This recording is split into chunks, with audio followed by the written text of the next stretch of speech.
All right. Hello, everyone. Welcome back to Zero Books Capital Comrades, Chinese Marxism number 10. So this week, we're still going through volume 2 of the selected works of Deng Xiaoping. Deng Xiaoping. God dang it. I thought I was going to get it this time. All right. You're close. Close. I was trying hard there. Okay. Anyway. So we have three essays today. An important principle for handling relations between fraternal parties from May 31st, 1980. Then we have another interview with the Italian journalist Oriana Fallaci from Fallaci, also from 1980. And we have combat economic crime. And so that'll finish up our readings of the second volume of the selected works, and we'll move on to the third. And then I think, I don't know how many weeks we have in total. I think about 17, so I think we have about 7 more weeks to go. Yeah, so, 17 or 18, yeah. Okay, yeah. We'll be running till early June, I would imagine. Okay. Yeah, because we'll have a couple left on Deng, and then we'll hit G. Yeah, and that'll be 4 or 5. I think it'll be 5 for that. We're just doing the first. Sorry, guys. We're going to join in more actively in a second. But we're just doing the first because we're sharing the page now. We're just doing the first volume of the governance of China for that.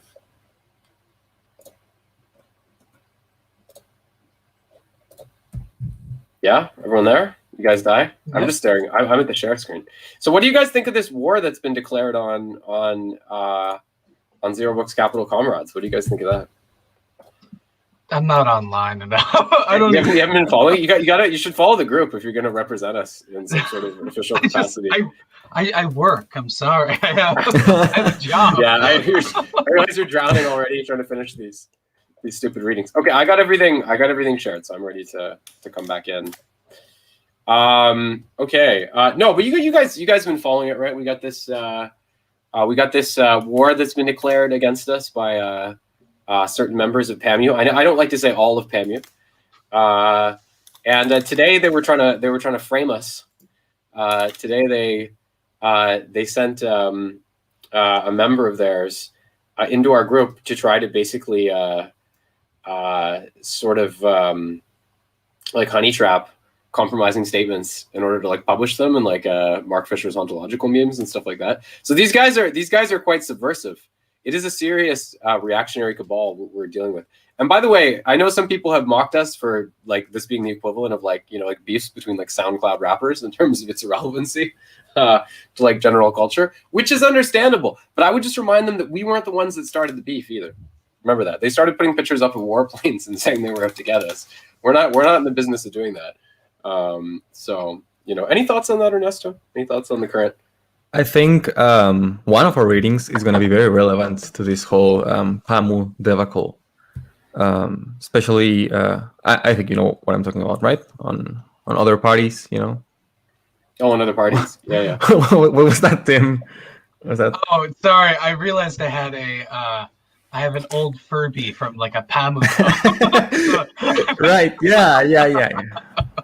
Oh yeah, the one in other parties. Yeah, well that's good. Yeah, because like that's the thing too, right? Like we never said to them how they should be running, what they're doing. It's just people had an issue with what we're doing, right? I mean, and that has, I've criticized them a little bit since then, but this is all responsive basically. It's like there seems to be a lot of people who, you have these groups and in the internet, and they're kind of they're really into this kind of edgelordism, in terms of the current climate, in terms of the way they express their anti-liberalism, and there's a certain courtship of right-wing elements and populism. And certainly at Zero Books Capital Comrades, we like to explore new trends in culture, but there seems to be a lot of people who are disturbed by our I'm not going to say always unironic, but often unironic commitment to a certain set of Marxist principles. There seems to be a lot of people who are upset by that. And all I got to say is, let them be upset, because that's who we are. And those are our principles. And there's some range for dispute there. But that's always been, very clearly what the group has been about. So I think we have to defend the integrity of that, and But hey, I didn't bring you guys here to discuss that. I just wanted to offer a little bit of a digression, since there may be some people watching now who've seen some of the events unfolding today. But I hope we'll have a Hopefully not. Hopefully not. Hopefully not. Yeah. Hopefully we'll have a speedy resolution to all this soon, though, and Yeah. we'll be back to a peaceful situation. I hope. But I like how it's funny, of course, reading about the Cultural Revolution, because I like how, on Facebook, it's like, you have all these kind of like feudal little like this feudal act, this corporate feudal act of aggression coming out of Panmu. It seems a little bit like what Deng is describing as well. Okay. Yeah. But we're against feudalism here at Zero Books Capital Comrades. So don't fuck with us. Don't All capitalism is better than feudalism, right? All capitalism is better than feudalism. In fact, yeah. The unity articulated by Facebook as a sort of plural collective, I'd much prefer over these acts of corporate feudal aggression emanating out of these little groups. It's true. So. It's true. So now today we're moving into a few essays that deal with different subjects. These ones are pretty accessible, I think, and they're not too long, right? The three we did. No, very short. Yeah. I think it's like maybe 15 pages in total at most, or something like with all three of them. Oh, with all three, yeah. So quite a contrast with the other day. See, I don't really think about, that's the thing, right? When I put together, I don't think about length too much, right? I just think about, is it interesting? Is it not? I try not to put in too many essays, but I realize the length can vary somewhat. But going to volume 2 here, we have a few different things today. So we have here. Let me see. Yeah, okay. So an important principle for handling relations between fraternal parties, answers to the Italian journalist Oriana Fallaci, and combat economic crime. So I think these are interesting. I think an important principle for handling relations between fraternal parties is an interesting one, because I think to some extent that China had always advocated, certainly the possibility of a break with kind of the Soviet model, or the application of strategies that would be more relevant to countries that were even less urbanized. But I think that, in the period of sort of high Maoism, there was a lot of efforts that were made to diffuse like a specific set of tactics, that conformed with some of the ideas, conformed with some of what happened in China. And like the extreme sort of self-parodying aspect of which is like, revolutionary cells of like white university grads in like Germany trying to like, foment like a guerrilla war, right? Like in the streets of, Berlin or whatever, which maybe is a bit of a, misapplication. In terms of Deng Zero, one thing that happened in that time is that the amount of support that China was giving to like guerrilla movements abroad dropped off quite precipitously, because they were more concerned with like domestic development, and also stabilizing their diplomatic relations with other countries, which has kind of become de rigueur since. So now, for example, like, so I think it's interesting. Like on one hand, I would say that, you have maybe some good in terms of relations with other communist parties that comes out of the Deng era, because you see him like this rapprochement with Euro-communism. He's like, we can't tell communist parties in Europe how they should be creating communism in Europe, and I think there's something to that, right? And like, so I think Deng, for example, apologized to the leader of the Italian Communist Party in this time for some of the offenses or slights that had taken place during the Mao era. So that's good. On the other hand, I think maybe what's negative about it is like, in my opinion, it would have been nice to see them, continue some of the forms of support to some degree they were offering some of these international movements. Because you see now, right, like it's like, there are contradictions, right? Like China's, working with Duterte, for example, in the Philippines, which is sort of, they have a big Maoist guerrilla movement there, but there's not much outreach, essentially. So I'm not begrudging them too harshly for it, because, this is quite normal in terms of how states operate. But, certainly in India, they've dropped any pretense of having a relationship with the Naxalites there and so forth. So, but again, these decisions are made in accordance with larger geopolitical realities. So that's that. And I think that's interesting with that. The answers to Oriana Fallaci I find interesting. Now, I think Oriana Fallaci, in later years, something to know about her is she like became like a supporter of like the xenophobic far right or something like that. So if you look at this interview, I think her ideological angle is, I don't know if you guys, like if you noticed this when you read it, but I think her ideological angle is somewhat clear because she keeps saying like, isn't it kind of dangerous like to maintain these symbols, you know, and this kind of thing. And I think it's an interesting interview because normally when Deng speaks of his own accord, he's not sort of put in the spot like that. And I think he has good responses. You know, but it's also interesting because he's drawing, it's forcing him, it exposes certain contradictions in his discourse and forces him to draw hard lines in a way that I don't think he's as prone to when he's just making, you know, statements of his own accord, right? In terms of the third section, combat economic crime, the reason I chose that one was because I think this is partly dealing with some of the negative implications of the tremendous growth of the Deng era. Because I said in a lot of these areas which were previously almost devoid of crime, but when I say almost devoid of crime, remember there was like, you know, groups of Red Guards going around like attacking each other in the streets. So that's not to say it was like totally safe and, you know, benign. But they didn't have things like organized crime so much. But when China had this real streak of remarkable economic growth, you began to see more of these problems surface, as well as party corruption. Right. And it became quite difficult. I mean, and I was reading the book by Ezra Vogel, and Ezra Vogel points out in many ways it can be hard when you're dealing with these kind of this level of development to gauge what is corruption. Right. Like, you know, because like companies would be like, oh, we want to meet, you know, the mayor of this or whatever. Right. Like someone involved in city planning or like the mayor of the city. And they would like fly him out to some like 5-star resort, you know, in some place to go meet, you know, somewhere this person's like never seen. You know, and his point was it can be a bit hard sometimes to pin down, right? You know, where like you know what is the difference between like luxurious accommodation and corruption, right? You know, what is the right you know threshold for like you know exchanges of gifts between different parties? You know, how do you track exchanges of cash, right? Just envelopes that are moving between people and stuff like that. So it can be a bit hard. It can be a bit hard to pin down in a context where, and I specify in a context where you're actually encouraging municipal authorities to foster cooperation with private companies, right? You know, because we know a lot of Western companies are very conditioned to function this way, right? In the third world, they're used to working in climates in which there's a lot of corruption, so and they know how to exploit it, you know, when it's there, right? You know, so that's kind of so maybe we go and look at the first year. So we'll start with an important principle for handling relations between fraternal parties. Sure. Okay. Should we read it? You want to read? Yeah, it's it's very short. Yeah, you want to read that, Ernesto and Timothy? Do you guys want to read that? Sure. Just go back and forth on the paragraphs, maybe. Okay. Yep. I'll do the first.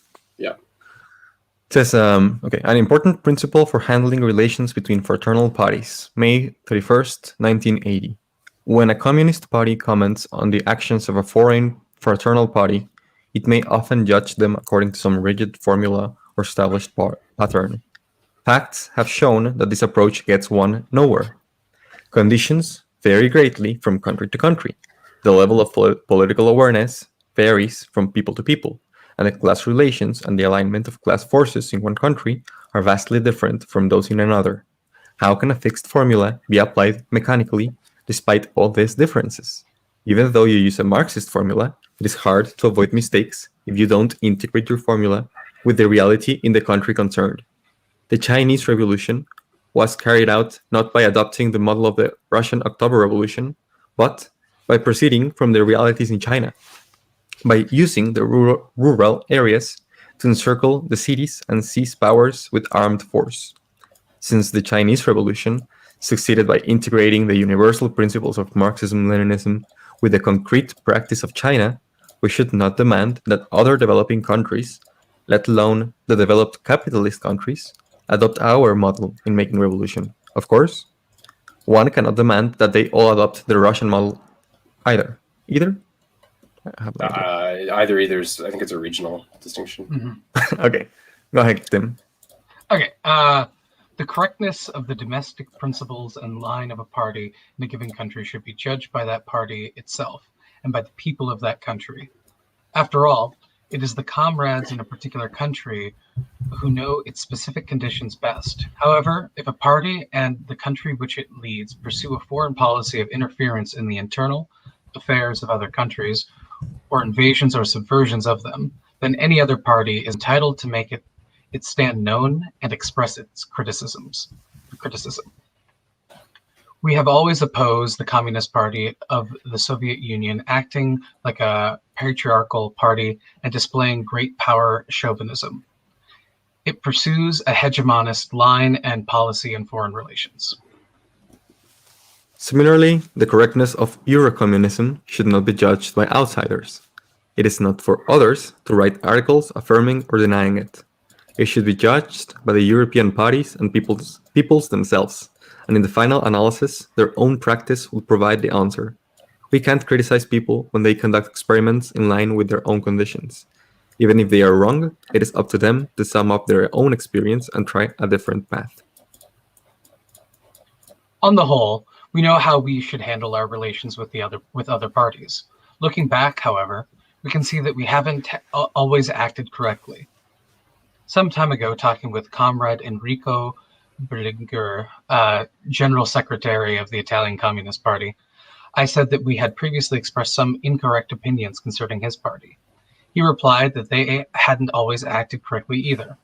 So I said that the past controversies between the two parties should be forgotten altogether. To sum up, we must respect the way the parties and peoples of different countries deal with their own affairs. They should be left to find their own paths by themselves and explore ways to solve their own problems. No party should act like a patriarchal party and issue orders to others. We object to being ordered about, and we, for our part, will never issue orders to others. They should be regarded as an important principle. Okay. Yeah, so this is interesting. So I don't know if you guys are aware of like what happened with first of all, I think with this, on one hand, we see the way that Deng has a reading of Mao, that he tries to interpret more like the spirit than the letter of what Mao's saying. Mm-hmm. Right. So when Mao talks about, citing, finding the principal contradiction, for example, in a situation, in contrast with the sort of secondary contradiction, this is something that he doesn't necessarily see as culminating in an explicitly Maoist approach, right? If that's defined as, peasant-based guerrilla warfare, for example, because it's going to vary, in every region. So I think he, it's kind of it's like a weird way in which he kind of takes sort of the general axioms of Maoism, and by comparing the way other regions might function in relation to those, you can see how other people would reach, decidedly different conclusions, right? So it's interesting because I think it shares something, his analysis shares something in common with the indigenous ideas that were developed in terms of Marxism in China, but the conclusions he permits are quite different in this case, right? That's what I would say. I also think, I don't know if you guys know much about Eurocommunism, but basically what Eurocommunism was is it was a consequence of the stabilization of the Marshall Plan nations, during this, at the end of this period of what they call the Trente eras in France, this huge economic prosperity of places like Italy and France, in the few decades after World War II. And it represented the point at which European communist parties, I mean, you could go talk about every communist party in their particular positions before, but it represented the point at which they kind of were because before they'd sort of been, I think, holding out this notion that, that there could be an imminent shift whereby, Europe would be united under sort of a communist bannerhead, and ultimately, I suppose the leadership of the Soviet Union, right? After World War II. But the stabilization of these sort of countries as, social democratic or liberal democratic nations, and I think some of the difficulties experienced by the Soviet system led many of the parties in Europe to reevaluate their policies in the 1970s, for instance, right? So it was under, the French Communist Party always had I don't know, I'm not an expert in Eurocommunism, but the French Communist Party, I think started to experiment with it, although it was a little strange, their flirtation with it, because they were led by Georges Marchais, who was sort of an avowed Stalinist, but they were also alternating their strategy, in terms of how they approach these questions. Does that make sense? Yeah.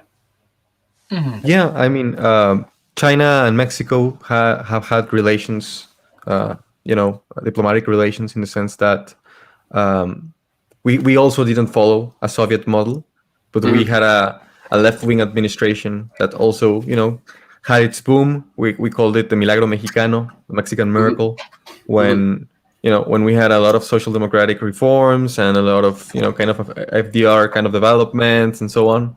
And from then on, we kept this this relation. And recently, at least our president is treating it that way. We've culminated with having them give us millions of vaccine doses, right? Yeah. Well, you can argue. I mean, it's a bit different though with third world countries, because like you can argue that Mexico still has certain, not that it's like less developed on the whole, but that it has certain developmental deficiencies which China doesn't have. Or that China's been more active in trying to curb. Yeah. It's even like a lot different if you talk about like France or a country like that, because it accomplished these things at a pretty early point. So, I mean, it kind of makes sense in a way that like the like if you look at the structure of left-wing movements I don't think you need. I mean, maybe for ideological reasons you do, but I guess what I mean is on a purely material level, I don't necessarily think. I think the problem has more to do with ideology and culture and the relations of production than it has to do with just sort of the material base, right? Like there's already a sufficient prosperity and a sufficient base, right? That were you to sort of repurpose it for other ends, right? That could be accomplished, I think. So I think the problem has to do with like how to extricate the structures that have, how to metamorphose the structures which have already been developed, relations of production ideologically and so forth to permit that. And to what extent can there be a continuity, even in terms of like, productive assets, right? Or to what extent do they have to be altered as well, right? Does that make sense? Yeah. Yeah. I think actually Deng brings it up in the interview later. So. Okay. Yeah, we can move on to that. Yeah. It looks like it'll be a skippy session tonight. I didn't even know. I love the beginning of so this is answers to the Italian journalist Oriana Fallaci in August 2021 and 23 in 1980.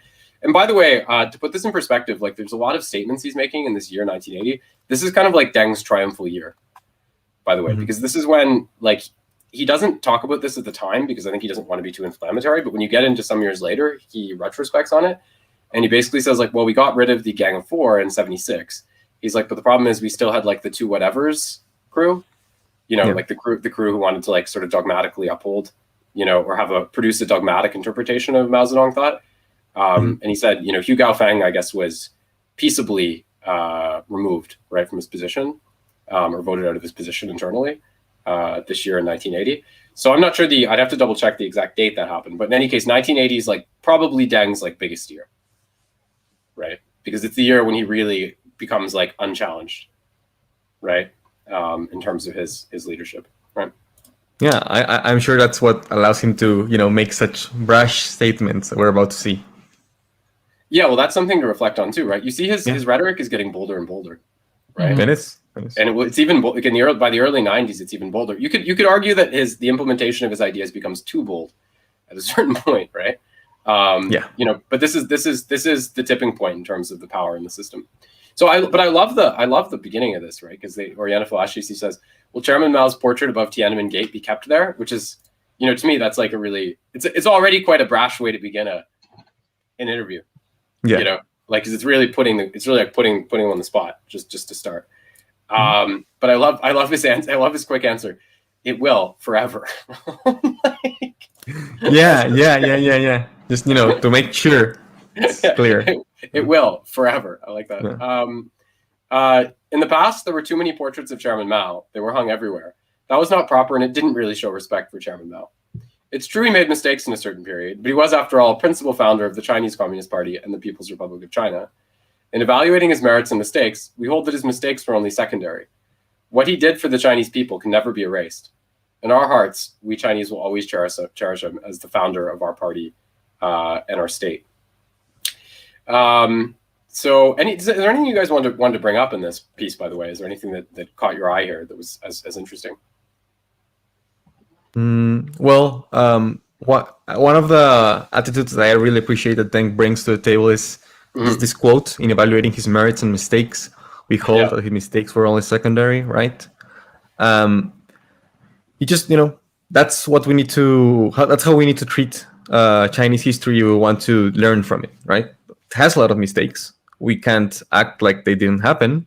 But and I love how in a while after Deng's talking about the Gang of Four, about Mao's wife, right? How he rates himself and her. But yeah, we'll get to that. Yeah. That's great. Yeah. Do you want to read that? No. Yeah. In a moment. Okay. Yeah, sure. But yeah, I just wanted to point out the next question. She says, Oriana says, and I think this falls in line with a lot of the naivete that exists in Western, discourse about, there's no corruption, right? Like, we're beyond corruption, right? Corruption's something that happens, right? In a way that's isolated, right? It's not systemic, right? She says, we Westerners find a lot of things hard to understand. The Gang of Four are blamed for all the faults.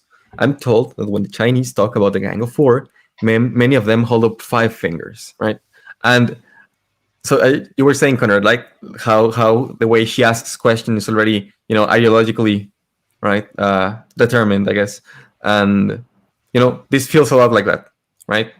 She's already, I don't know, why make such a big deal about, it's not literal. Yeah, of course, it's not literal. That's usually how euphemisms work in politics, right? It feels funny, right? Like, of course it's an euphemism. Of course it is. Yeah.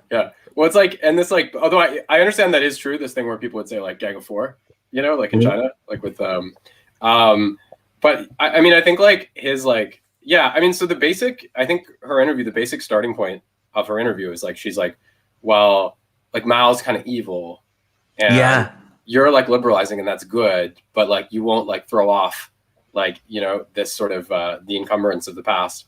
And I think it becomes very, very hard if you approach it in that direction to really understand Deng and to really understand modern Chinese development in general. Right? Yeah, but I think that the criticism that Deng does in this text, in this interview, it's perfect, for actually understanding the way that we're supposed to treat it, right? How he says, I like how he explicitly says that Mao's deviations from his own thought, right, from Mao Zedong thought, were that he, delved back into the feudal patriarchal system, right, which, by principle should be getting rid of, right? Yeah, no, absolutely. And it's interesting too, of course, because we see here, like in other places, he doesn't let himself off the hook, right? He says, he did not consistently practice democratic centralism in the mass line, for instance, and he failed to institutionalize them during his lifetime. This was not the fault of Comrade Mao Zedong alone. Other revolutionaries of the older generation, including me, should also be held responsible, right? So it's and this is also, again, in terms of the brazenness, you see, like, for him to, like, in 1976 or something, he would have never went and talked to someone in the international media and said, like, Mao made feudal mistakes, right? So he's but I think what we're seeing here is, like, this interview is actually good because I think under a bit of pressure, I think he gives, like, a very, very eloquent rendition of his own program. It was Chairman Mao should be held primarily responsible for the Great Leap Forward. And here we have that word primary again coming out, right? But it didn't take him long, just a few months, to recognize his mistake. And he did so before the rest of us and proposed corrections. And in 1962, when, because of some other factors, these corrections had not been fully carried out, he made a self-criticism. But the lessons were not fully drawn. And as a result, the Cultural Revolution erupted, right? In the last couple of years before Chairman Mao's death, he said that the Cultural Revolution had been wrong on 2 counts. One was, quote, overthrowing all, and the other was waging, quote, a full-scale civil war. These 2 counts alone show that the Cultural Revolution cannot be direct. So it's interesting, like, with that, and he often brings that up, right? Because he says, like, basically what he appeals to is, he says, if you look at Mao's own statements near the end of his life about the Cultural Revolution, Mao was like, Mao actually did recognize there were problems with the Cultural Revolution, right? He had to try to kind of tame actions, right, in Hong Kong with the Shanghai Commune and other things that were happening, right? For better or for worse, we can get into discussing all of that.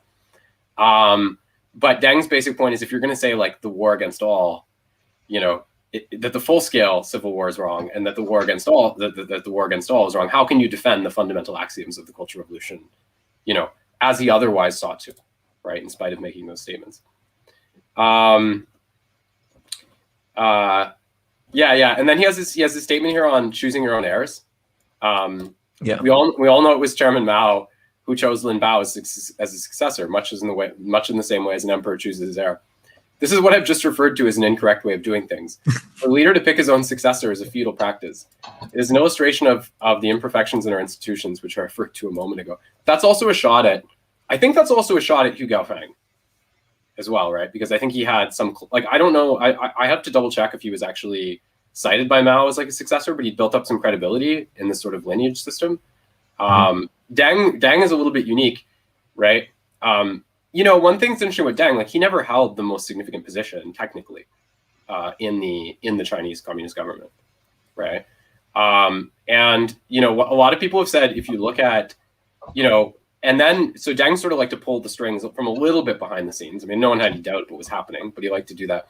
And then I think he was quite instrumental to the orchestration of the process whereby Jiang Zemin and Hu Jintao and these sort of people, I have to get into the details, but these sort of people were selected.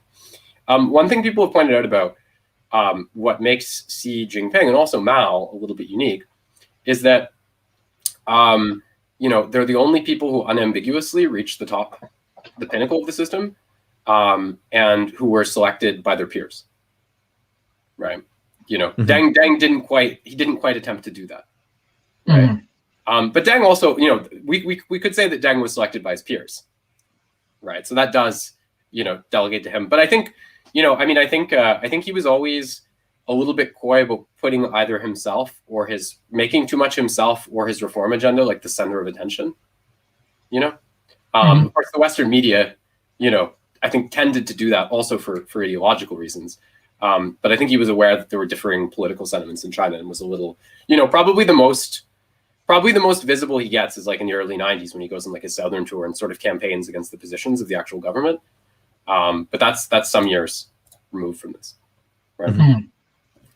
And he talks about the assessment of Chairman Mao that's going to happen. He says we're not going to do what Khrushchev did to Stalin, which is interesting, right? Because I think in China, both what Khrushchev's denunciation of Stalin and later Gorbachev's attempt to politically reform the Soviet Union prior to accomplishing economic reform are frowned upon as actions which like diminish the integrity of the overall structure. So again, not judging that at this time.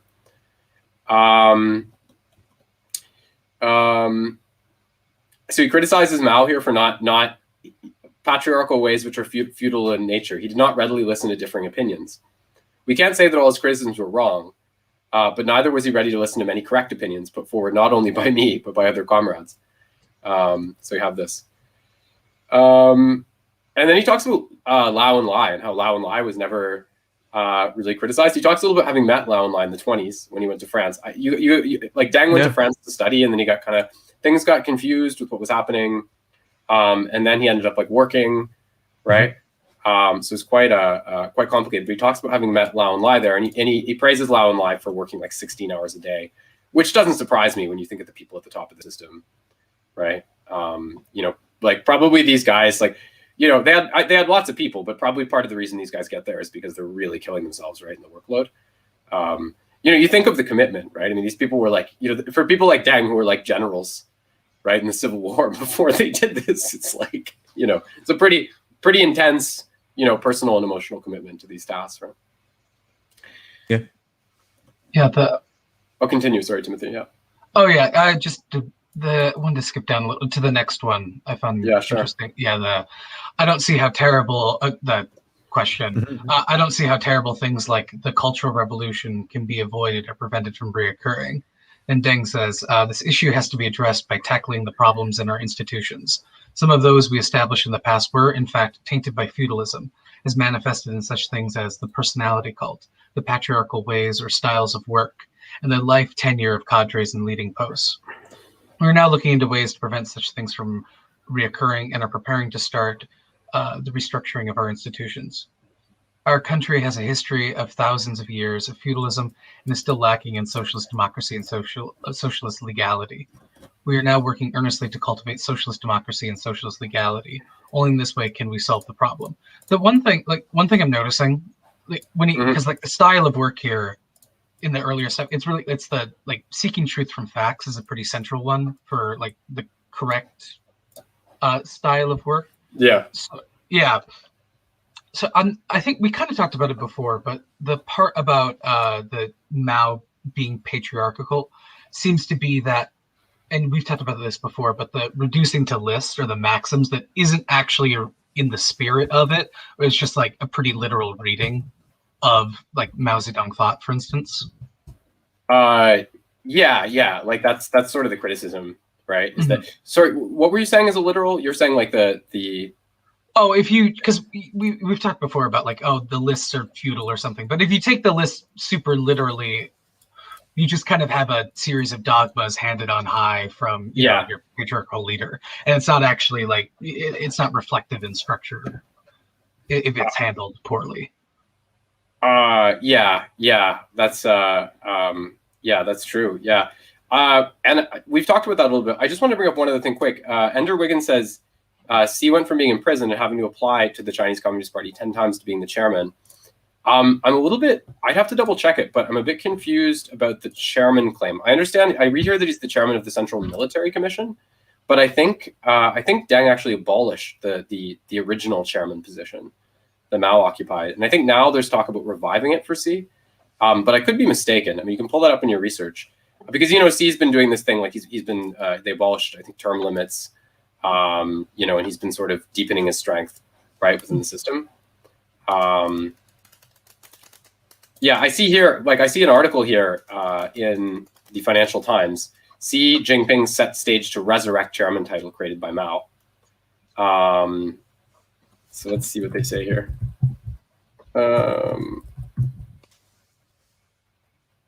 Yeah. So the title, like Mao was officially appointed party chairman in 1945, but the title hasn't been used in decades. So yeah, you can see she is already general secretary of the party and head of the military, as well as president. So the title of chairman was last used in 1982. Again, like I said, I don't think you wouldn't call him you wouldn't say that Xi is the chairman today, right? Just to correct that remark by Ender. But he is the chairman of the Central Military Commission. So I understand that it can get confusing. Okay. Let's see. And I thought it was interesting here. He writes about, it should be pointed out that some of the things done after the arrest of the Gang of Four were inconsistent with Chairman Mao's wishes. For instance, the construction of the Chairman Mao Memorial Hall. He had proposed in the 50s that we should all be cremated and that we died, that only our ashes be kept, that no one remains should be preserved, and no tombs built. Chairman Mao was the first to sign his name, and we all followed suit. Nearly all senior cadres at the central level and across the country signed. We still have that book of signatures. What was done in the matter after the smashing of the Gang of Four was prompted by the desire to achieve a relative stability. And then he says he's not in favor of changing it now because it would be eligible to sort of stir up gossip. So this also tells you something about the way that Deng functions, right? Because like he said, like I don't think like the construction of the memorial hall was like appropriate. I assume by the memorial hall they're talking about where he's interned in Tiananmen Square, right? Embalmed, right? Yeah, I think that's right. Yeah. It tells you something about Deng, right? Because like he's like, well, I don't agree with it, and then they're like, well, are you going to do something about it? He's like, no, like, you know, he's like, I don't want to. But I respect it, right? Yeah, he's like, I don't want to. He's like, I don't want to be in like a position of like removing something like that, you know, like. So I mean, I think he was very good at one thing. I think he was very good at was a lot of people get very concerned about like symbolic things, and at times there can be reasoning for that. But I think that he really tried to focus on like the nuts and bolts of what they were doing economically and politically. And not to bother himself too much about that kind of thing, right? You know, I mean, it is a little like it is you know, to me, like you can see why, especially if Mao had said he wanted to be cremated, you can see it's a little weird, right, to create this like godlike worship center, you know. But I'm sure it's good for tourism. Oh, here we go. He talks about Hu Gaofeng. All other comrades of the older generation are giving up their concurrent posts. Giving up. Chairman Hu Gaofeng will no longer serve concurrently as Premier of the State Council. The Central Committee of the party has recommended Comrade Yao Zhejiang as candidate for the post. So you notice he's framing Gaofeng's exit as just a sort of generic changing of the guard, but I don't think it's that simple, right? Okay. You know.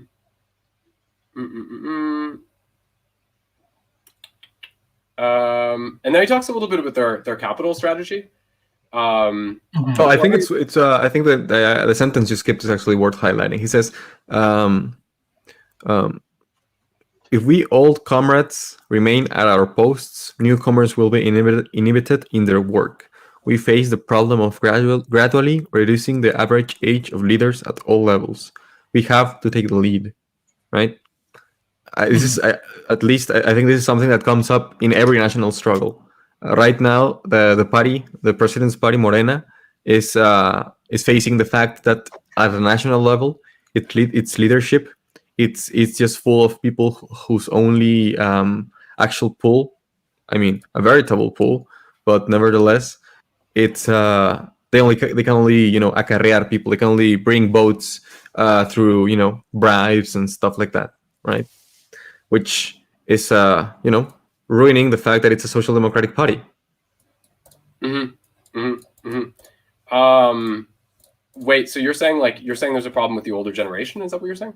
Yeah, I'm saying that the current national leadership is too old because they are dinosaurs, as they call it here in Spanish, dinosaurios, whatever.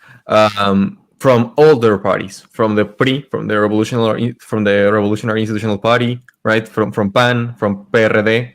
Well, from PAN, I hope not, but PAN is they're the Republicans, I guess. They're the conservative party. Anyway, the national leadership is made up of a bunch of people from the political life of 20, 30, 40 years ago, right? Okay. And that's hurting the chances of this party from perpetuating itself. Yeah. Well, you can, and you can see I think you can see the same thing. The Democrats. Yeah, no, I think in the United States you can see the same thing. Now, I don't want to be like generationally reductionist, because you also have people like Sanders, who've advocated a very different kind of trajectory. But I do think that the nature of people's concerns are different. Because I think given like a lot of boomers aren't going to live that much longer. Right, they're demographically still significant, though that's declining with every passing year. But they're not necessarily going to live a lot longer. And I think that in that context, what can become important is like, I want to maintain like my existing wealth, in order to pass it on as an inheritance.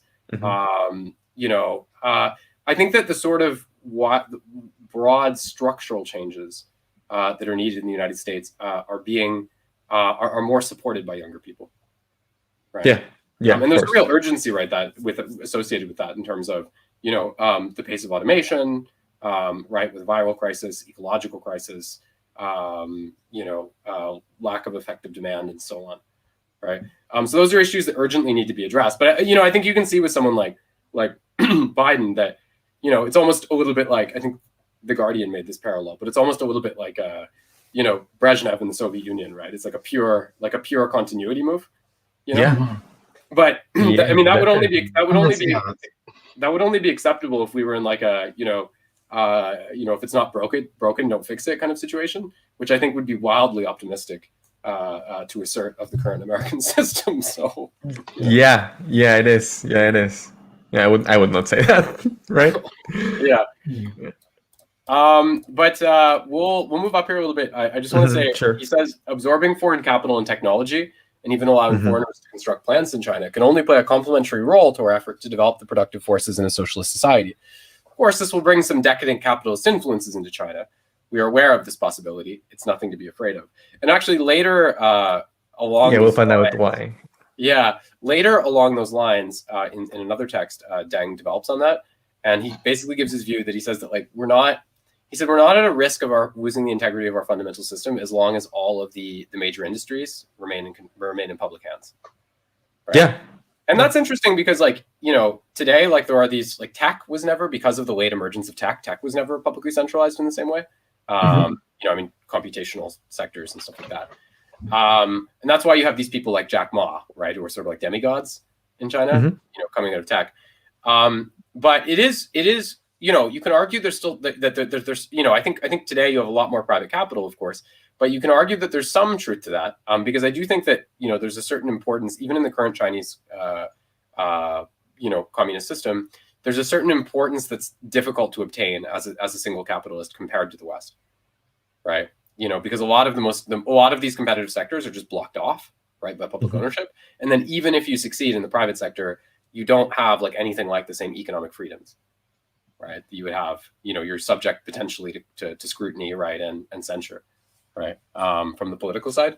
So I'm not, I think that's an interesting question to pose today, right? To what extent is capital capable of influencing the operations of the economic direction of Chinese society? But I do think what is clear is that it's nothing like in the West. It's quite a substantial difference in that respect. What was that note? Like we talked about it a while ago, but the feminization of masculinity that Xi declared war on. What was, is this yeah. one of those? Oh yeah, that's funny. No, that's funny because I dug into that and it's sort of propaganda from the BBC. It has to do with the whole claim that it has to do with the promotion of. So they've been promoting a lot physical activity programs in recent years because of the amount of time people are spending in front of screens and things like this. Oh yeah. Yeah. Continue. I have no idea what they're talking about. Oh, is this whole thing the BBC put a story and it had all these muscular Chinese guys plunging out of the water or getting emerging from the water, all these ripped guys, and it was China declares a war against femininity or something like that. Yeah. Against Genshin Impact. Yeah, and when you dig into it, and of course, at Panmu and stuff, they were having a great time with this, but when you dig into it, actually the whole I was reading someone on Twitter talking about this who reads Chinese, and they went and they said basically the report misleadingly quotes from one member of one Chinese political representative, and then sort of implies or attributes it to the whole program. So that's if I was quoting, I don't know, Matt Gaetz, right, and saying that he reflects the entire U.S. program. Yeah, or some of the Panmu members maybe, and claiming they reflect the entire U.S. program. Also, but the other thing about it was that actually, as regards the official government documents that had been disseminated regarding this issue, a lot of the I think the debate stemmed around the use of the term yang, which is yin and yang, and it is related to the idea of masculine energy. And so they had this general thing about getting youth more physically active and involved and so on, right? And then at one point they referred to yang, and so the person was pointing out that it's inherently quite ambiguous, right? It's a bit but they did say that they did point out that in the Chinese Communist Party has in recent years made general strides toward has made palpable efforts to present materials or respect principles of gender parity, right, in public institutions and so forth. So I think that was a bit of a tempest in a teacup. What a shock, given that it got really wide play in the Western media. Yeah, what a shock. And that's the thing, right? I think it's so funny, right? Because people accuse us of being ideologues, right? Sometimes, I mean, me, people accuse me of being an ideologue, and it's actually just for the fact that I'm digging into these things and trying to understand them. Right. Yeah. Their idea of objectivity is always a false objectivity, because their notion of objectivity, the problem is, if you want to be quote objective, whatever that means, right? You have to actually understand what's going on in reality before you can, develop an objective opinion. Right. And because like their notion of what's going on is already so ideological, when they attempt to present objective views, right, those views are invariably not objective, because it's an objectivity of an unobjective Western media apparatus. Yeah. And that's and that's the problem, right? Like things, and it's such a thing in the West. You go like, people are, well, it's just common sense. What is common sense? What does that mean? Where does that come from? Right? Like, I usually think that that's just typical Westerner who can't see the imperialism at home, and represses it from their entire perception, and just projects it to China, right, and to other countries, to foreign interests in general. We aren't imperialism. We are the good empire, right? Yeah. Because we love human rights, et cetera, et cetera. This stuff's all great. Let's see. And you see this, right? Twitter tagging Chinese reporters as state media and not the New York Times or BBC reporters comes to mind. And I find it really funny, right? Because like whenever I post anything, like, like I generally avoid like posting articles that I feel are biased, in terms of either from the Western side or from the Chinese side. Sometimes I do because I feel that people can understand the context well enough, and I don't think it's an issue, right? Like if it's fairly transparent, right? So like there's been times when I've run things I post articles from BBC, Guardian, New York Times, whatever. Like the other day I put up something from CGTN, which was, the Chinese spokesperson criticizing the BBC, right? And she cites her claims, like they're not fake, right? Obviously she has a narrative that she's deploying, but her claims are credible about BBC, being anti-China in its disposition. And then she cites some work by scholars who said that BBC has become more biased and British trust in it has went down and so on. And like it's funny because the reaction is always this like inflammatory reaction. It's like trust. They're like distrust Western media but love Chinese media. Like how one guy wrote like, how can you be this fucking stupid? You ever get tired of being this fucking stupid? He wrote that. And it's like, first of all, where are you guys when we run stuff from BBC? And I get that a lot actually. Here's one comment I got when I posted the talk last time. They say, enjoy sucking off states, I guess. That's the entire that was entire. Where are you guys when we quote stuff from Western media? Like where are these people? Because they don't say that, right? Like I can publish BBC articles, that's not fucking stupid or sucking off states or whatever, right? As regards the thing I posted, like again, she provides citations for her own claims, but above all, you'd have to be like monumentally stupid to not realize that like an official governmental spokesperson for China and international affairs isn't speaking from an impartial perspective. I mean, I expect that our audience understands these things, right? Yeah, I expect so. Yeah. So it's faith.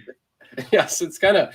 But I would just like I would just like it's like the worst thing about it is I said it's like chauvinism, as is, and this is maybe the great propaganda triumph for the West, but it's chauvinism presented as like, this sort of sober objectivity.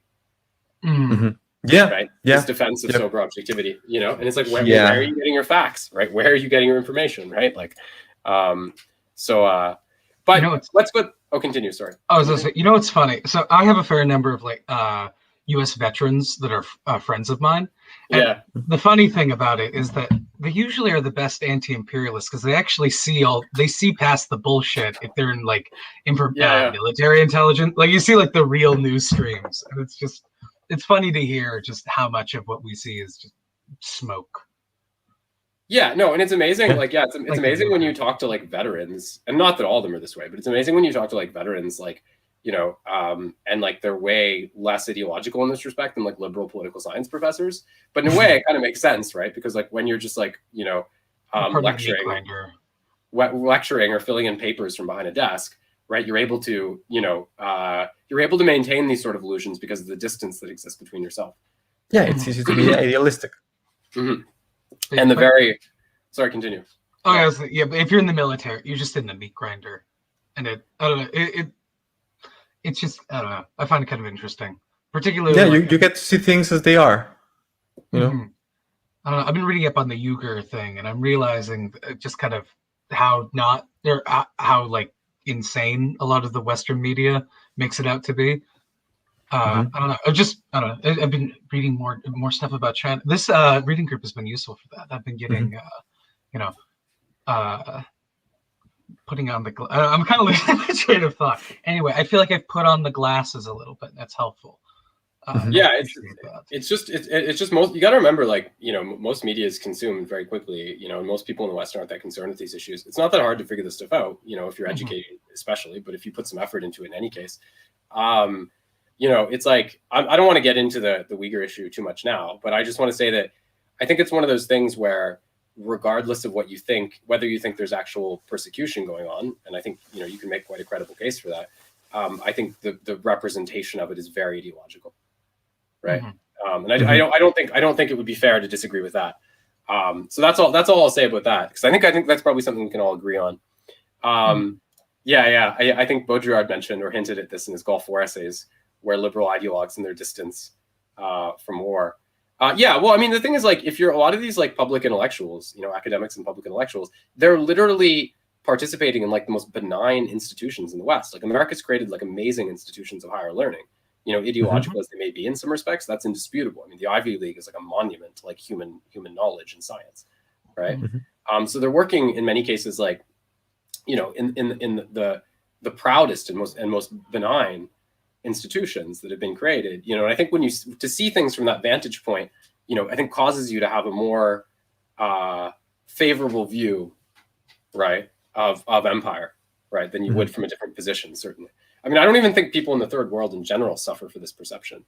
You know, I mean, like I found it amazing when you go to countries that you could characterize as third world, how, you know, it depends, but how in a lot of them, it just seems like, you know, sort of anti-Americanism is like entirely reflexive, right? You know, it's known that there are other countries exploiting them. It's known that there's corruption. It's known that, you know, sometimes there's a sense of, you know, fatalism, right? So people will very quickly side with like, you know, deplorable, albeit, you know, what they feel are satisfactory political options that are placed in front of them. But I think in terms of the higher order realities, almost everyone, you know, the cab driver, whatever, right, is aware of these things, right? Oh yeah. You know, I'm thinking of Tunisia, you know, when I had the opportunity to talk to a lot of people who drove cabs, right? Oh, Mexico's the same way. We also, you know, had this very tense relationship with the United States, and our great part of our current misery is owed to our international relations. Yeah, well, I think for a country to be definitionally third world, you'd have to say that, you know, that's necessarily the case, right? Yeah, you know, precisely. That's kind of what makes you third world, right? Yeah. So I think when I say that in the third world, that, you know, and I think second could be a bit different, but I think when I talk about the third world, I think that consciousness is pervasive because people recognize themselves quite objectively to be, you know, losers of this global system, right? You know, all but maybe certain elites, right, who are come from sufficient wealth that can be obfuscated. But you know, we should move on a little though. We got Deng's next statements here. Does it mean that not all in capitalism is bad? I love these questions they ask him, right? Yeah. Does this mean not all capitalism is bad? Are you saying that? Yeah, controversial, right? Yeah. Jesus. It depends on how you define capitalism. Any capitalism is superior to feudalism. And we cannot say that everything developed in capitalist countries is of a capitalist nature. For instance, technology, science, even advanced production management is also a sort of science, will be useful in any society or country. We intend to acquire advanced technology, science, and management skills to serve our socialist production. And these things, as such, have no class character. I find that statement really interesting. I'm thinking here of one of my favorite Marxist philosophers, Alfred Sohn-Rethel, who's also influenced by the Cultural Revolution. And in his book, Intellectual and Manual Labor, he traces back like the thinking of science to the value form, and specifically the money form, right? Because he claims that like it's the appearance of currency in ancient Greece that allows the notion to appear of like a what does he call it? An objective like physical object world or something like that. Like, you know, like he claims that it's money which is real, but also has this unreal character because of its quantitative function that permits this division whereby philosophers can postulate like the arca or the substratum. And then you have like, you know, geometry as like this abstract formal structure and so on, right? Mathematics. And we know Plato, of course, very influenced by these sort of developments. So I find that to be an interesting and probably and somewhat credible speculative hypothesis. You know, like with Sohn-Rethel, it's interesting because his solution to this is to say like, well, there's always a reality of like manual labor, which is like not the reality of you know, these sort of non-empirical abstractions. But it's a little bit difficult for a lot of reasons, right? First of all, it's like, you know, like the focus on labor, like the metaphysical significance of labor seems to be a consequence of modernity, right? And the law of value, right? You know, it seems to be a historical consequence. I will say, at least, I mean, like if you look to like the Timaeus, for example, with the demiurge, like the demiurge is doing an act of labor in terms of putting the elements into the core of there. I mean, like it's there, like, but it's I think like the idea of the craftsperson is fairly important. But of course, that's caught up with commerce, which it just is all to say it's there, though it's not a socially understood production. It's it's there. It's there as surely as labor is there, as surely as the value form is there, right? But it doesn't acquire the same significance, right? If you think of like systems of classical political economy in which like for Newton as surely as like a body will continue until it's acted upon by another body. Like for Adam Smith, like labor is going to be the value of the product unless it's acted upon by other inputs. Right. So it actually acquires a certain kind of metaphysical centrality. I mean, you could say like in Hegel, right? Like the labor of the negative, right? In a way, it's like a transformative and laboring interpretation of philosophical history. But I think the problem with Sohnrethel's solution is it's like too tidy a solution, because he's kind of like, oh, we can just exit these sort of abstractions. I mean, I don't necessarily think Deng is correct to say that, well, science and technology can be totally extricated from their ideological context. But I do think that the solution can't just be saying like, oh, well, let's reject that, right?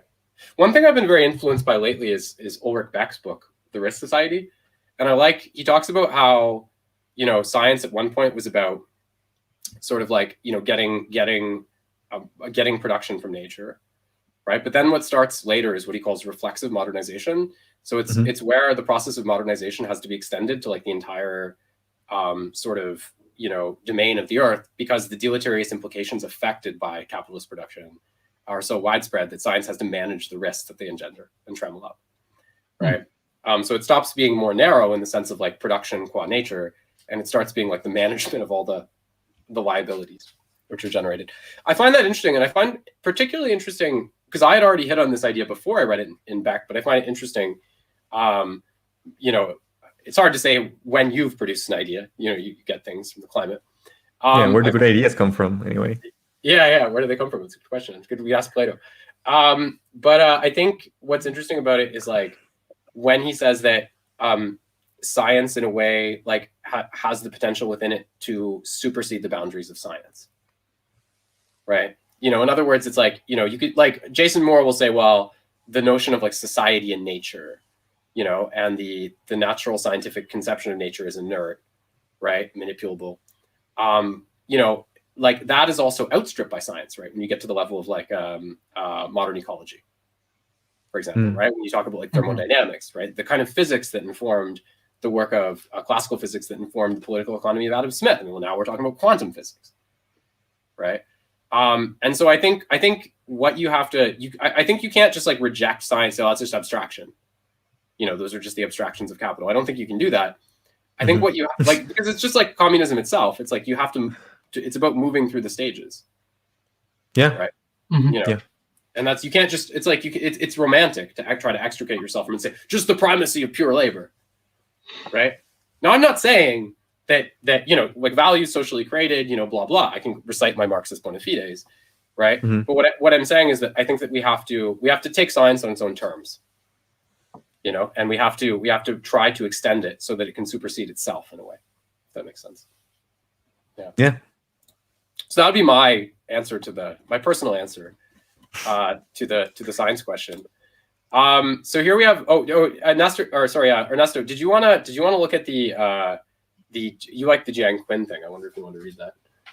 The what? Sorry. The thing on Mao's wife, the rating. Right. It's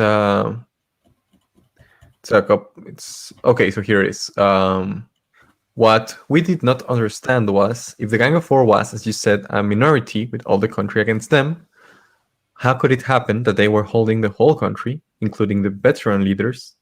Was it because one of the four was the wife of Mao Zedong, and the ties between Mao Zedong and her were so profound that no one dared to touch her? Answer: this was one of the factors. As I've said, Chairman Mao made mistakes, one of which was using the gang, letting them come to power. Also, the gang had their own factional setup, and they built a clique of some size.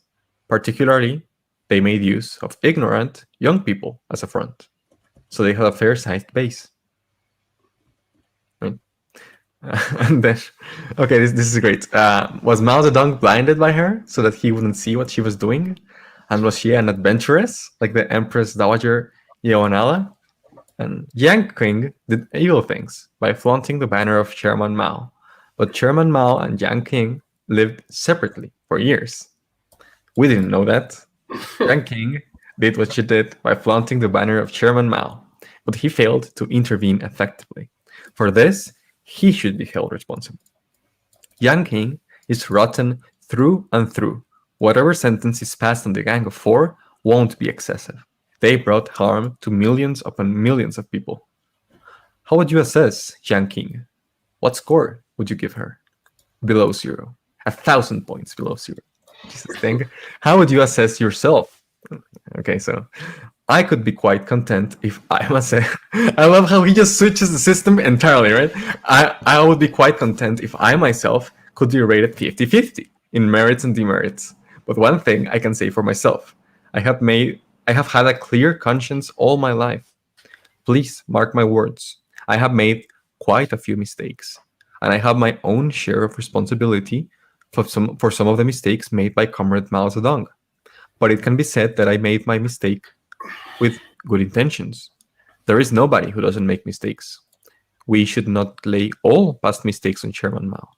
So we must be very objective in assessing him. His contributions were primary, his mistakes secondary. We will inherit the many good things in Chairman Mao's thinking, while at the same time explaining clearly the mistakes he made. Very good. So I wanted to bring it a little bit back to this part that where Deng mentions that the gang had their own factional setup, and they built a clique of some size. Particularly, they made use of ignorant young people as a front, so they had a fair-sized base, right? And is this not what happens everywhere all the time? You know, this feels like exactly what the conservative playbook is all about, right? Get a bunch of people, right? Appeal to their morals, and herd them, right? Mhm. Right. Mhm. And The problem is though that every radical Mhm. playbook is based on that, good and bad, right? The Chinese Communist Yeah. Party itself, right, had to build up a base and with young people, students, and so on.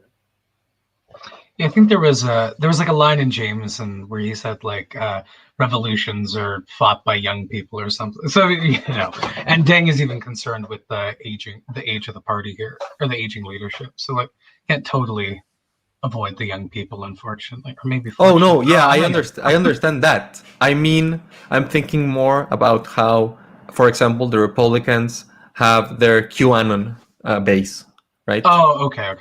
That's what I'm thinking about, right? There's a lot of boomers in that. Yeah, I'm not sure how Yeah. big that base is. Yeah. I'm not sure if it's There are that boomers, yeah. I mean, it's But a lot I mean, of on 4chan? It's boomer. It's 4chan's boomerland now. Like Oh, there's shit. no. Yeah, Like because it's the thing is, though, boomer stuff. like Ernesto, you're talking about like kind of like a digital communicative phenomenon. I mean, if you look at groups that are No, I'm also talking about. I haven't talked about. I mentioned it, but I'm thinking about in Mexican politics, the PAN, the National Party, National Action Party, the Conservative Party. They mobilize a lot of youth, and Movimiento Ciudadano, which is another party, which is also a conservative party, but they paint themselves as centrist progressives, whatever that means. They also have a big base of ignorant youth, right? Mhm. Of people who, as we've been saying, right, they don't do their homework, right? They don't do their readings. They don't actually know anything about politics, but they are, prime vectors in sharing propaganda, in mobilizing, mobilizing digitally, I guess, as you say, but also mobilizing in the streets here in Mexico, right? Of course, with COVID, it's harder to see mobilizations, but right now, we're in election season countrywide, and there are a lot of people in the streets wearing masks, of course. Well, I'm not actually my point isn't to say that you're wrong. I just think that the problem is when you say something like QAnon, because that's like kind of an online phenomenon. If we're talking about people, like if you look at groups that are really engaged in a more physical sense, right? If we're like from the right, if we're talking about like the Proud Boys or something like that, they are younger. Yeah. Okay, sure. Let's go with the Proud Boys. Yeah. Even if you go to the Capitol Hill riots, like those are not boomers, right? Now, yeah. Let's go with the Proud Boys, with the Boogie Boys. All of those, right? 3%ers. Yeah. I mean, like a good example of like the Democrats doing this. So like when the George Floyd riots were happening, like these groups started popping all up over the place called Black Unity. which was, I think, just the new BLM thing, different organization. But it's just like I watched them march around the Eugene, and it's no one's doing readings. It's all basic stuff, but it's just totally surviving off of that energy and pure kind of moral outrage. So Yeah. I can see that. I can see that at least at like a behavior. Yeah, I think it's worth looking at also at the left wing organizations, right, where this is happening. I'm sure that some bad faith critiques of the YDSA would fall along this line too. I don't want to make them. I think that that they are a very promising young group. But I'll make them. I was in the, sorry, Go for it. I was in the YDSA and I left. No, Yeah. the DSA has a lot of problems. But I don't want to go into that. Okay.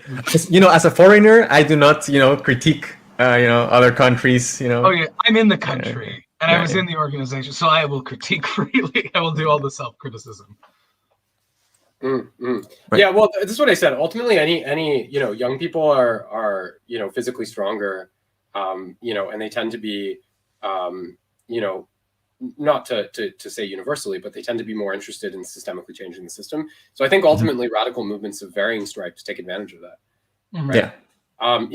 I think the question, as always, is what's the goal that's being worked toward, right? Because if someone's going to say that's always bad, right? That's also, tantamount to like a strong endorsement for, an unending sort of perpetuation of status quo politics, right? It's like the same thing with state force, right? It's like you can't make a universal statement of it, whether it's good or bad, right? It depends entirely on the contextualization, right? So it's a complicated issue. Should we turn now though to combat economic crime? Should we turn to that? Yes. Okay. Do you guys want to read some excerpts out of this? You guys picked anything out here? I don't have too much, but I wondered if you. Okay. Yeah, so, I had a block in like I wonder if we hit the same one. I have a big block in the third paragraph. Okay, I have one in the second. Yeah, Okay, yeah. Why don't you guys take those? Yeah. Yeah, sure. So Deng says, what is the current situation? I'm just going to start from the beginning so we have context for the listeners. What is the current situation? A number of cadres have been corrupted in the brief year or two since we adopted the policy of opening to the outside world and stimulating the economy. Quite a few are involved in economic crimes. Their misdeeds are more serious than the crimes exposed in the days of the movements against the 3 evils and the 5 evils. At that time, people who had embezzled 1,000 yuan or more were rated small tigers, and those who had embezzled 10,000 or more, big tigers. Today, we have many cases of very big tigers.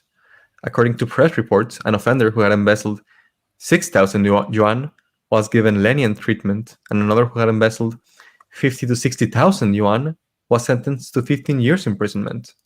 There are many appalling cases of embezzlement or other damage to the national interest running to sums far in the excess of, and I'm not sure if it's 10,000 yuan here or if it's a mistake, if it's just 10,000 again, since he was mentioning 10,000 in the past, right? Anyway, some involve, he says 10,000 yuan again here. Some involve individuals, some involve groups. According to data supplied by the Central Commission for Discipline Inspection, large amounts of silver and gold were smuggled into Hong Kong in the last couple of years, causing the country heavy losses in foreign exchange. A lot of money has gone to line the pockets of certain individuals and groups. The sum would be even larger if we counted theft of public property and the like. We must not understand the gravity of all this. It is an ill wind and a strong one. Indeed, unless we take it seriously and firmly stop it, the question of whether our party will change its nature may arise. This is not just alarmist talk. I think by the rhetoric, it feels a lot like it, right? But I wanted to, before giving the word to Tim, I wanted to point out that at least here in Mexico, the economic the slowing of our economy from the 70s all the way to current moment had a lot to do with corruption. Like it was a major problems of corruption, right? We had about 36 or 38 years, right, where we just had rampant corruption. We at the beginning of 1990, and this is a talking point that our president has. I'm just sharing it here again. We had one millionaire, right? Just one. And by 2000, we had 16 multimillionaire families, right? Okay. Yeah. And that was money that by 2020, it's right? Hundreds, right? And I can't imagine how extensive this problem must have been in China, because here it's led to decades of, and I'm sure Europe has had its cases where corruption and neoliberalization has led to impoverishment. But at least in my country, it led to almost the collapse of our public health system, right? Mm-hmm. Mm-hmm. Yeah. No, it's and this has actually been like a big ongoing issue, right? This is a big part of how Xi established like his bona fides, right? It was like these huge anti-corruption campaigns, which have also been targeted for selective elimination of political enemies as well, right? Yeah. But by the way, it's interesting to note that when he talks about like these amounts in excess of 10,000, that's funny because like if you think of it like in American standards, it's not like that much money. Like it's like I think that's like probably like a couple $1,000s or something. Right. So it's not like, like that would never, that would never be like a serious issue. I mean, in the United States, you get something, that might just go down in some kind of claims court, or something like. I mean, it's 1982, so I don't know if it's adjusted for inflation, so to say. I don't know how much it might be. Oh, and I looked it up in 1982. It's 7. Yeah. So I was saying like I figured it was about oh yeah 2,000 or something. Yeah. Okay. Yeah. Just making sure, right? Yeah, so it's of course 60,000 is a bit more, but I'm not trying to trivialize it. I mean, obviously, like the value of the money is more, right, in poor countries, right, as well. So it's you see this though when I was talking about risk management, right? Like these are also the consequences engendered by some of the opening up, right? So it's here where he's going to tackle that. Tim, you wanted to? Yeah, it's a bit of a long one. So I'm going to read like most of it, but a section of this one. Okay, so another thing. Although we have said that we will not launch a movement against economic crime, we must make it clear that this is going to be a constant and protracted struggle. In my opinion, it will last at least until the day the 4 modernizations are achieved. If that means the end of the century, the struggle will be waged daily for 18 years. I think the process of socialist modernization will be accompanied by toil and struggle in 4 areas. These 4 areas, which may be called the 4 essential guarantees of our keeping to the socialist road, are first, introducing structural reform; second, building a socialist civilization with a high cultural and ideological level; third, combating economic crime; and fourth, rectifying the party's style of work and consolidating its organizations, including upholding and improving leadership by the party. The first 3 tasks have been placed on our agenda, but not as yet the 4th. Of course, the first 3 have to do with the question of the party's style of work. One way of consolidating the party is to expel those members who are guilty of serious misdeeds and to discharge them from public employment. Embezzlers of very large sums must be expelled from the party, no matter how much leniency is shown them because they have confessed their crimes. And if they are in the military service, they must be expelled from the army. We cannot be so lenient as to allow them to remain in the party or the army, much less be promoted. There is no way to justify the degree of leniency. It should be expelled from the party, from the army, and from public employment. The struggle against economic crime is one of the ensuring that we keep to the socialist road and realize the 4 modernizations. It is. Yeah, sorry. Continue. No, continue. Sorry. Okay, yeah. It is an ongoing struggle, a regular item of work. If we don't make it so, how can we talk about keeping to the socialist road? Without this struggle, the 4 modernizations and the policy of opening to the outside world and stimulating the economy will end in failure. So we must employ dual tactics. That is, we must unwaveringly pursue the policy of opening to the outside world and stimulating the economy, and at the same time, wage a resolute struggle against economic crime. Yeah. Well, not too much to say about this, but I just thought it was important to flag, just because it does. We know a lot about the good things that happened. There's a lot of positive transformations in terms of the overall strength of the economy. In the Deng era, right? There were also certain problems, right? Actually, it's interesting. Corruption's one, but I remember, a member of our group who's Chinese. He was talking to me about this, and he said, well, it seems like a lot of people who grew up in that time, they developed quite a negative self-image as Chinese people, compared to the Mao era, because there was this sense of like, well, we're learning from the West. It was sort of this everything in the West is better, right? You know, in that time, and you can see that that's changing now with Xi, right? You know, now you go to the movie theater, it's like Chinese blockbusters, right? You go buy fashion, it's like a lot of Chinese. But in that period, you know, the pretension of China's sort of dignity and sovereignty was dimmed a little bit, not totally at all, but it was dimmed a little bit, right? In order to privilege this process of like learning from other countries, right? You know, and that also opens the door for certain negative self-perceptions to take hold, right? In terms of who people are compared with people in the West, right? Does that make sense? So I think that's you know, and that's still there. I mean, like if you go to, it's insane. Like, of course, if you go to, you know, a lot of poor kind of non-white countries, like, you know, if you take someone who's got like blonde hair and blue eyes, you know, and I've personally had this experience in spite of not being, you know, as conspicuously white as some, let's say. But, you know, I do look white. But, you know, I've had the experience in Egypt and so forth where like kids will come up to you and they want to take their photo with you. Oh, boy. Like that, you know, and in Tunisia and places like that. Maybe there's just too many Americans in northern Mexico for that to happen. Yes. But that will not happen. There actually, Conrad, a lot of North Mexicans are blonde. You know? Okay. Yeah, and it's quite European itself, right? So that's another factor. But you know, I mean, I think very frequently, right, when you go to countries where the population aren't European in that way and where they're poor, you see this, and you know, that's kind of messed up, right? You know, like if someone merely by virtue of like, you know, being Western and blonde, it's like, oh, I gotta get my photo with you, you know, it speaks to quite a negative. Oh yes, I mean so of course the blonde population here in the north, most of their families are rich, right? They are, as you say, they are European descendants, and that's not just like I'm you know, blood thing. No, it's, you know, because they brought a lot of money with them, right? Yeah, and it's one of the things I think that's always a struggle in terms of, you know, every country, you know, every nation that could be classified as third world has like an internal bourgeois in many cases who are in collusion with the West.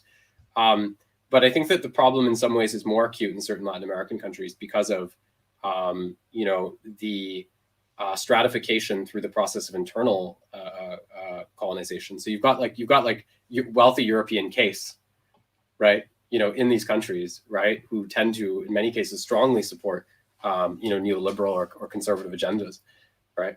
Oh yeah, there are also a lot of poor white. Yeah, of course. Yeah. As Anders saying, sorry. Yeah. Poor whites. Yeah. But like in Brazil, right? Like if you go to southern Brazil, right? And I understand that a lot of the votes for Bolsonaro in Brazil and a lot of the economic support for Bolsonaro, maybe more importantly, right, was emanating out of sort of European pox, right, within Brazil. So I think it creates a unique challenge, right? Not totally unique, but somewhat unique challenge in Latin America, right, for that reason. Yeah. Okay. So that's about all if no one has any further comments, that's we finished pretty early today, 1:22. I think that's about all we need to do today. But I will give you the readings from volume 3. So next week we're going to be starting on the 3rd volume of Deng Xiaoping's selected works. And I know you guys are probably getting a bit of Deng fatigue, but just a few more, and then we'll be moving on to Xi Jinping. Oh, good. Keep good going. Okay. So I think we've kind of passed here the climax, but you know, China continues to develop at a very high pace, and we have Tiananmen ahead of us, right, which will be interesting as well to discuss. So the 3 I have here for you and the first third of that book represents, I think, 83 or 84 pages, right? So that's where it's drawn from. The first one is October 12th, 1983, the party's urgent tasks on the organizational and ideological fronts.